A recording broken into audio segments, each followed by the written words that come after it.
What's up, everybody? I'm SuperSonicJB, and today I'm trying to be very quiet so I don't cause an avalanche. They say avalanches are a huge problem in modern times, especially in one's own bedroom. I mean, avalanches are extremely dangerous. I mean, just look at that one over there.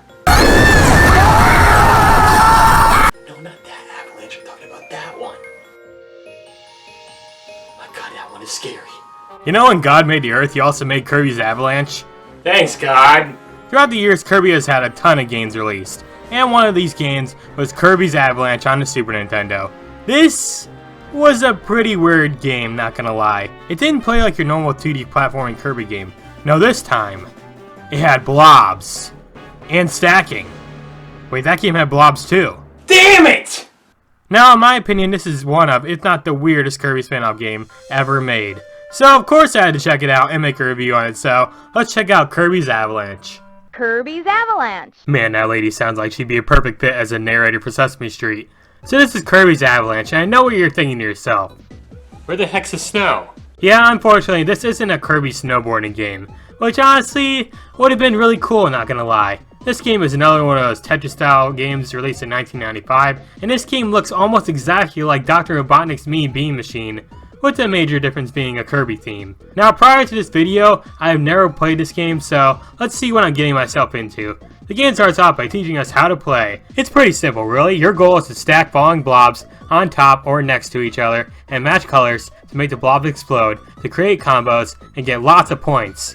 You can move the falling blobs left and right and press the A button to turn them over. However, if your column fills up all the way to the top, then it's game over for you. You'll want to produce chain reactions because they create avalanches to crash down your opponent.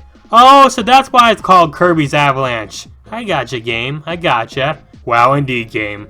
Wow, indeed. Now, sometimes your opponent can make an avalanche happen on you, which will make boulders fall on your square. But you can eliminate these boulders by exploding blobs adjacent to them.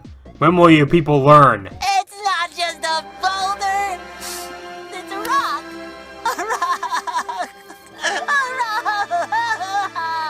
Now, when I played this game, I kept the difficulty on easy, because I'm definitely not a Tetris pro. So how this game works is that you take on a bunch of enemies throughout the Kirby series in a game of Avalanche. And no, not the team from Final Fantasy VII. Each enemy gets more difficult to beat as you play on. What's nice is that at the start of every battle, Kirby actually spits out some funny one-liners at his opponent. Oh, what a mess. Must I clean up this entire forest?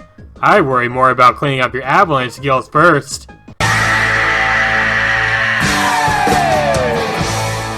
Got him.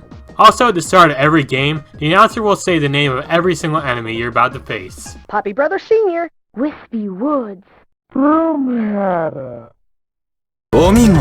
Wait, how did that one get in there? Now, the game has you battle basic Kirby enemies like Wild D and Wild 2, and has you fight actual bosses / mini-bosses from the games like Wispy Woods, and then we get to take on Meta Knight and King Dedede at the very end. During battles, you get to see Kirby dancing around in the middle of the screen, which is pretty adorable, not gonna lie. And as your opponent starts to get closer towards the top, they start to get really nervous, and when you beat him, they admit defeat.